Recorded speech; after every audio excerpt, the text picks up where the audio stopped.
wedding organizer untuk pernikahan suamiku. Halo para penonton setia cerita penuh emosi. Pernahkah kamu membayangkan membantu merencanakan pernikahan seseorang, tapi calon pengantinnya ternyata suamimu sendiri? Siap? Tarik napas. Kita mulai. Hujan turun deras sore itu. Mengetuk-ngetuk kaca kantor kecil milik Alia, wedding organizer yang terkenal rapi dan perfeksionis. Ia baru saja menutup laptop ketika pintu terbuka pelan. Seorang perempuan bergaun merah masuk, rambut hitamnya masih basah oleh hujan, seperti baru berlari dari parkiran. Perempuan itu memperkenalkan diri.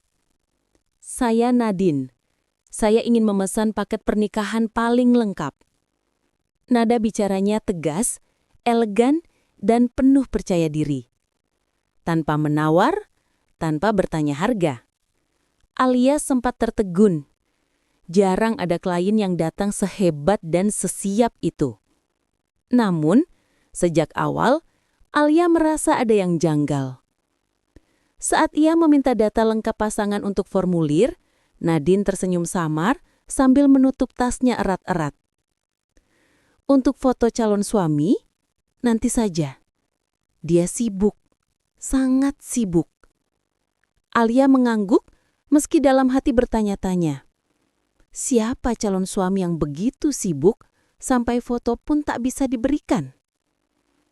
Nadine memandangi ruangan Alia, seolah menilai apakah orang yang berdiri di depannya cukup layak untuk mengurus hari terpenting hidupnya. Yang saya mau cuma satu, katanya. Pernikahan yang sempurna. Alia tersenyum profesional. Ia belum tahu bahwa sore itu, ia baru saja menerima klien yang akan menghancurkan dunianya sendiri. Keesokan paginya, kantor WO tampak lebih sibuk dari biasanya. Para staf Alia menyiapkan katalog venue, daftar dekorasi, dan jadwal meeting.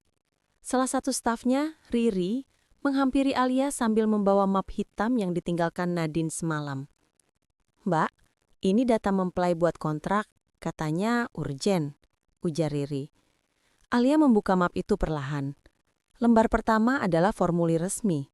Data pengantin wanita, preferensi warna, tanggal pernikahan, semua normal.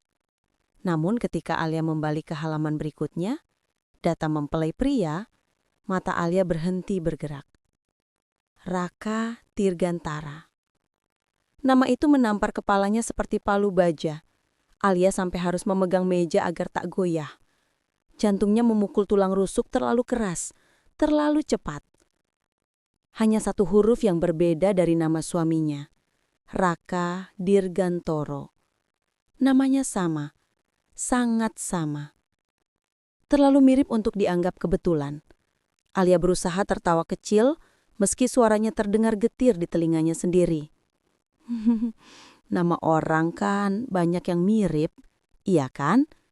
Gumamnya mencoba meyakinkan diri. Ia menutup map itu dengan cepat, seolah kertas-kertas di dalamnya bisa menggigit. Tetapi rasa gelisah itu sudah terlanjur merayap naik ke tengkuknya. Alia tidak tahu bahwa nama itu bukan kesalahan, bukan kebetulan, bukan kemiripan semata. Itu adalah peringatan pertama dari badai besar yang sedang menuju hidupnya. 2 hari kemudian, Alia menemani Nadine memilih gaun di butik premium langganannya. Ruangan itu dipenuhi lampu-lampu hangat yang memantulkan kilau dari ratusan gaun putih yang tergantung rapi. Nadine tampak bahagia, seperti anak kecil masuk ke toko mainan. Calon suamiku pasti bakal suka kalau aku pakai yang elegan, katanya sambil mengelus kain satin. Alia tersenyum tipis. Setiap kata calon suamiku membuat dadanya terasa dicubit kecil-kecil. Dari sikap Nadine, terlihat jelas ia sangat mencintai pria itu. Tulisan namanya di formulir kembali terngiang di kepala Alia. Raka Dirgantara. Saat Nadine masuk ruang ganti, ponselnya yang diletakkan di kursi berdering pelan. Tidak sengaja, layar menyala. Alia hanya berniat memindahkannya supaya tidak jatuh. Tapi matanya terpaku. Wallpaper layar itu adalah foto Nadine sedang merangkul seorang pria. Namun wajah sang pria dipotong setengah, seolah sengaja dirahasiakan. Hanya terlihat garis rahang yang tajam dan sedikit bibir. Dan itu terlihat sangat mirip dengan seseorang yang Alia kenal terlalu baik. Alia mematung. Ponsel hampir tergelincir dari tangannya. Detak jantungnya kacau, seperti berlari tanpa arah. Nadine keluar dari ruang ganti sambil memutar tubuh, memperlihatkan gaun putih yang membingkai pinggangnya dengan sempurna. "Alia, gimana? Cocok?" Nadine memancarkan cahaya kebahagiaan. Alia tersenyum paksa. Cantik sekali." Tapi di dalam dadanya, sebuah rasa takut mulai tumbuh. Lambat namun pasti. Sebuah firasat buruk bahwa gaun ini mungkin sedang ia persiapkan untuk menikahkan suaminya sendiri. Malam itu hujan turun lagi, seperti mengulang hari ketika Nadine pertama kali datang. Alia duduk di meja makan yang sudah dingin. Makanan yang ia buat sejak sore tak tersentuh. Jam dinding menunjukkan pukul 22.47 saat suara pintu akhirnya terbuka. Raka masuk dengan langkah pelan. Jaketnya basah dan wajahnya kelelahan. "Maaf pulang malam, meeting mendadak," ujarnya sambil mengusap rambut. Alia memperhatikan sesuatu yang langsung membuat napasnya tersangkut. Parfum Raka berbeda. Bukan aroma kayu maskulin yang biasa dipakai, tapi sesuatu yang lebih manis, floral. Aroma yang sama dengan ponsel Nadine ketika Alia memegangnya tadi siang. "Meeting di mana?" tanya Alia, suaranya berusaha terdengar ringan. Raka membuka kancing kemejanya yang sedikit kusut. "Klien baru, banyak revisi konsep, capek banget." Alia mengangguk, meski pikirannya jauh dari percakapan itu. Ia memperhatikan detail kecil yang tidak pernah ia pikirkan sebelumnya. Kerah Raka sedikit berlipstik samar, seolah sudah berusaha dihapus. Hatiku menegang. "Ada yang aneh?" tanya Raka melihat Alia memperhatikannya. Alia tersenyum datar. "Cuma kangen." Raka mendekat dan memeluknya. Tapi untuk pertama kalinya dalam pernikahan mereka, pelukan itu terasa asing, dingin. Seperti pelukan dari seseorang yang pikirannya berada di tempat lain. Malam itu Alia tidur memunggungi suaminya. Raka terlelap cepat. Tapi Alia menatap langit-langit gelap. Pikirannya berkecamuk. Nama Raka Dirgantara kembali terngiang. Wallpaper Nadine kembali muncul di kepala. Parfum manis itu kembali menusuk hidungnya. Semua potongan itu mulai membentuk puzzle. Puzzle yang jawabannya ia tak berani lihat. Namun satu hal pasti, ini bukan lagi soal firasat. Ini tanda. Dan tanda itu semakin jelas. Alia serta Nadine bertemu di sebuah kafe bernuansa kayu, tempat yang biasanya membuat Alia tenang. Tapi hari itu justru membuat dadanya sesak. Nadine datang dengan wajah ceria dan bibir yang terus menyebut nama calon suami seperti mantra kebahagiaan. "Alia, aku mau dekor dengan warna champagne gold ya. Calon suamiku suka warna itu," katanya sambil membuka tablet. Champagne gold. Warna favorit Raka. Satu lagi potongan puzzle yang pas di tempatnya. Saat Nadine pergi ke toilet, ponselnya lagi-lagi bergetar di meja. Alia hanya melirik tanpa niat awal, tapi nama yang muncul membuat darahnya berhenti mengalir sesaat. Raka Aquanderline. Sederhana, pendek, tapi menghancurkan. Alia mematung. Tangannya gemetar ringan, tapi ia mencoba menahan diri agar tidak mengambil ponsel itu. Ia hanya menatap layar yang menyala terang seperti lampu sorot pada panggung yang memperlihatkan kebenaran yang paling ia takuti. Ketika Nadine kembali, ia tersenyum malu-malu. "Maaf, itu calon suamiku. Dia selalu nanyain aku setiap jam makan. Overprotective banget." Alia ingin tertawa tapi tenggorokannya seperti dikunci. Begitu ya? Suaranya serak. Oh iya, lanjut Nadine sambil menyandar. Dia itu tipe laki-laki yang gak pernah selingkuh. Setia banget. Setia. Alia menggertakkan gigi di balik senyum palsunya. Namun di balik semua rasa perih dan kaget yang menumpuk, satu hal mulai tumbuh. Kecurigaan yang tidak bisa ia abaikan. Mungkinkah suaminya adalah calon suami dari wanita yang duduk di depannya sekarang? Atau Alia hanya berhalusinasi karena kemiripan nama? Satu-satunya cara untuk tahu kebenaran adalah melihat laki-laki itu. Melihat wajah Raka Dirgantara. Dan Nadine segera memberi kesempatan itu. Lebih cepat dari yang Alia bayangkan. 2 hari setelah pertemuan di kafe, Nadine mengirim pesan kepada Alia. Besok ada acara lamaran kecil di rumah keluargaku, private. Kamu boleh datang sebentar untuk lihat konsep dekor aslinya. Tapi jangan turun ke bawah ya. Alia membaca pesan itu berkali-kali. Jantungnya berdetak lebih cepat setiap detik. Inilah kesempatan yang ia tunggu atau takutkan. Malam lamaran itu, rumah keluarga Nadine tampak megah dengan nuansa ivory dan candlelight yang hangat. Alia mengikuti instruksi, naik ke balkon lantai 2 dan mengamati acara dari balik tirai tipis. Musik lembut mulai dimainkan. Keluarga Nadine berkumpul di ruang tamu besar. Semua orang tampak antusias menanti kedatangan calon mempelai pria. Alia menahan napas. Beberapa detik kemudian, pintu utama terbuka. Seorang pria masuk, membawa seserahan dengan senyum yang terlalu Alia kenal. Alia terpaku. Itu Raka, suaminya. Dengan setelan biru navy yang baru ia beli bulan lalu. Dengan gaya rambut yang ia rapikan setiap pagi di depan cermin rumah mereka.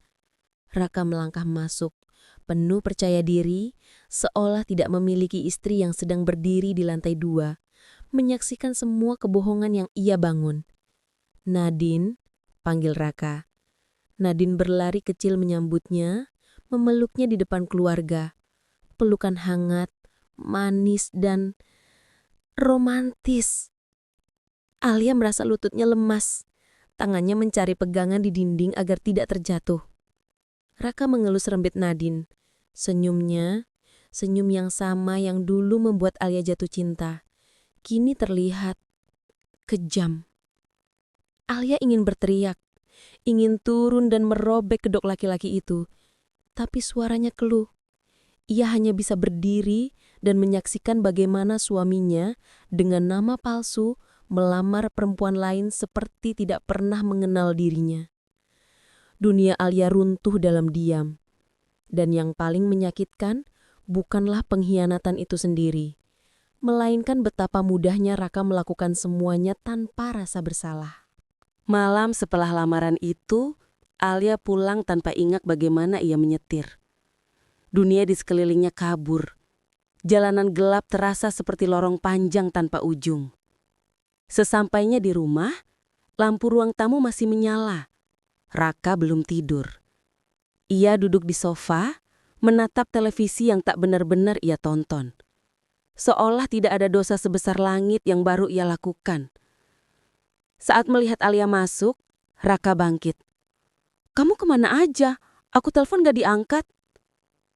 Alia menatapnya lama. Lebih lama daripada tatapan manapun yang pernah ia berikan. Ada ribuan kata ingin keluar. Tapi semuanya terhalang oleh gumpalan luka di tenggorokan. "Raka?" Alia menyebut namanya pelan. Seperti menyebut sesuatu yang rapuh. "Kenapa?" Raka mendekat, mencoba menyentuh bahunya. Alia bergeser sedikit. Sentuhan itu terasa menjijikkan sekarang. "Raka Dirgantara itu siapa?" Suara Alia tenang. Terlalu tenang. Seperti badai sebelum pecah. Raka terdiam.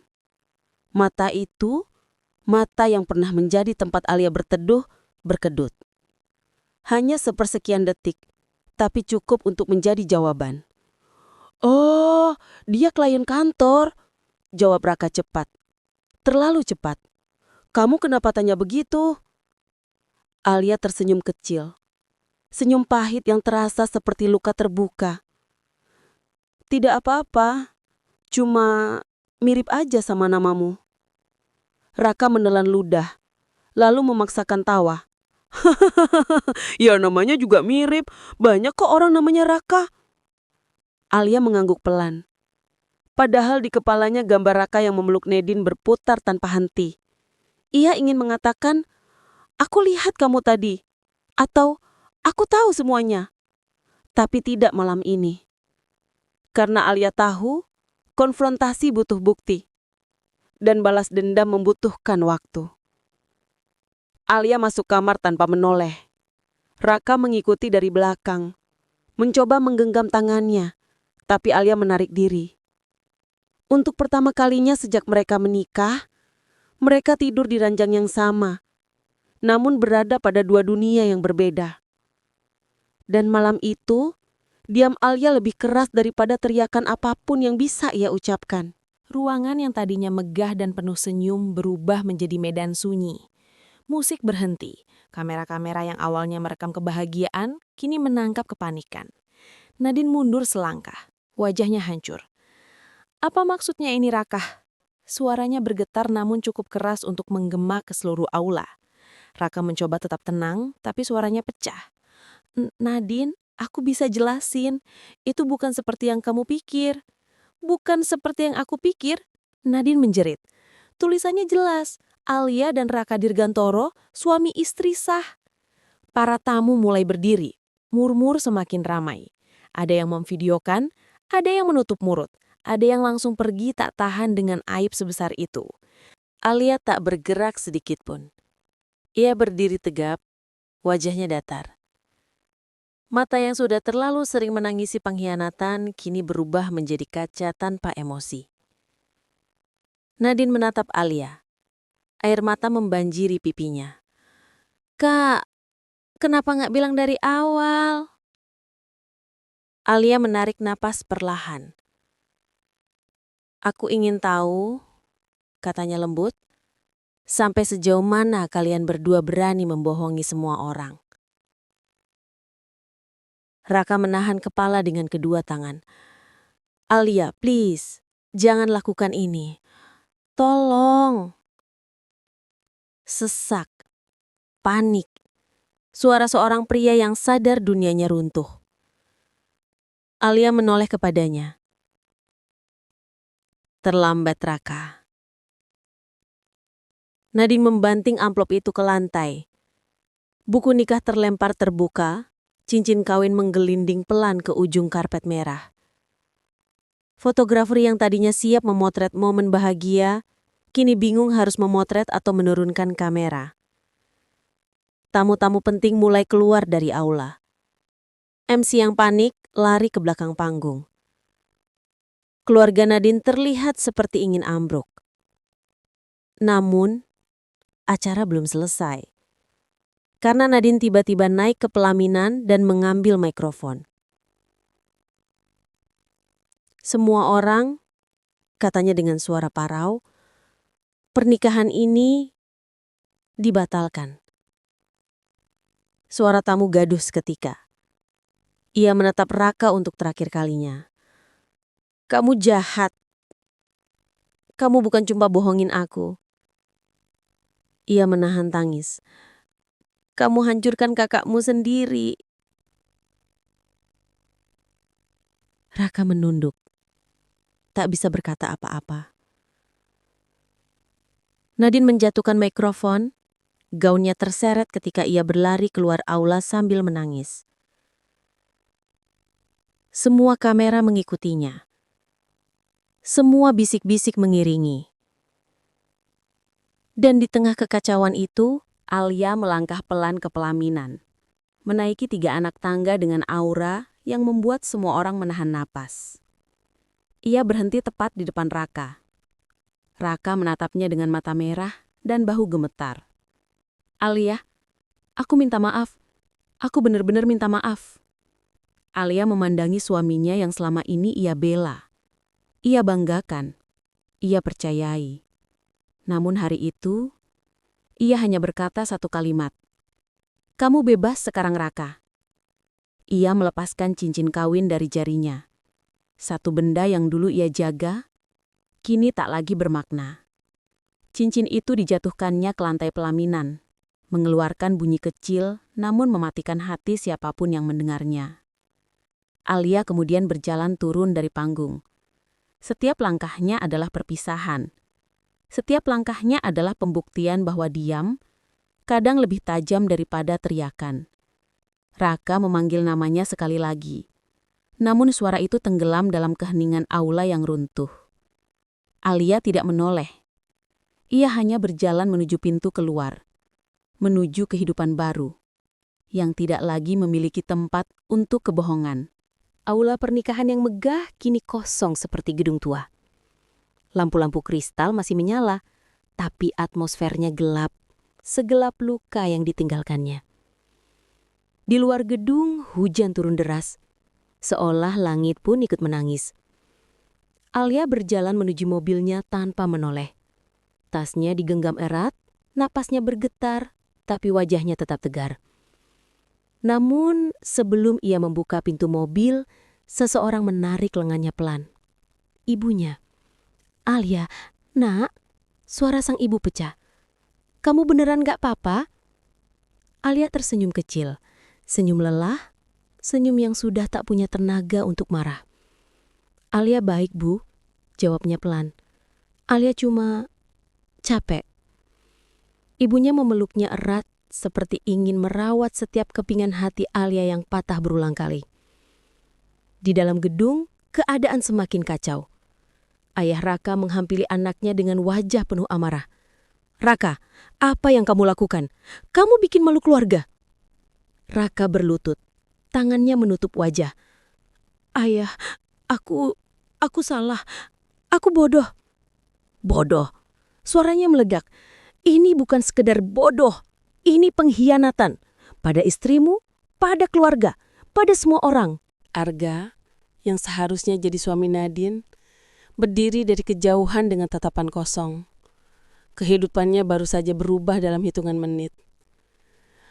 Aku hampir menikahi perempuan yang...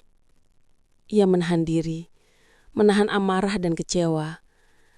Yang terlibat dengan suami orang. Ibunya Nadine menampar meja dekorasi sampai vas bunga pecah. "Aku gak pernah sangka anakku dipermainkan begini."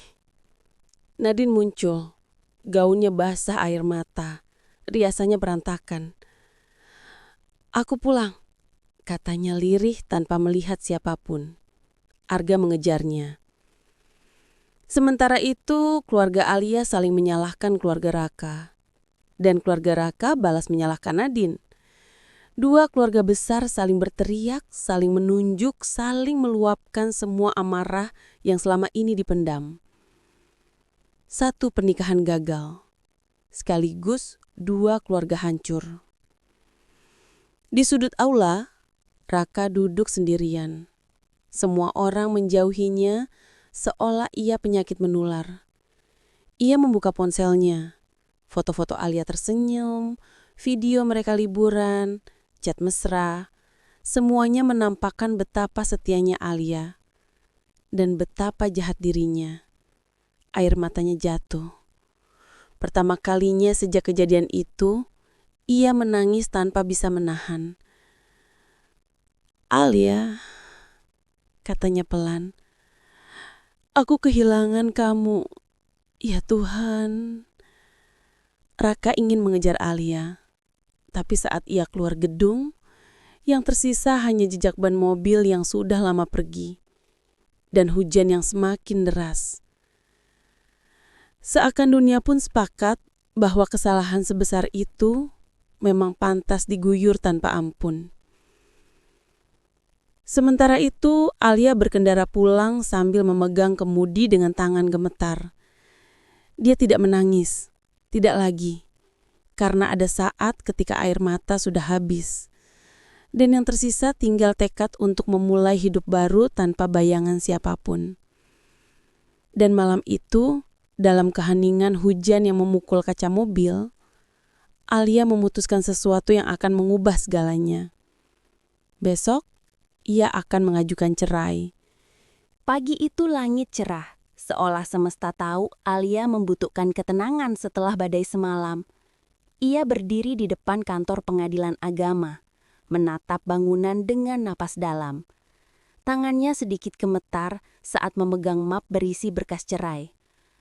Akhirnya, selesai juga, gumamnya. Ia melangkah masuk.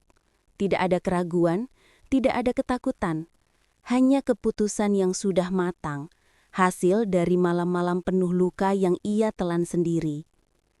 Sementara itu, Raka duduk di ruang tamu rumah mereka yang kini terasa kosong. Foto pernikahan yang biasanya terpajang di dinding sudah tidak ada.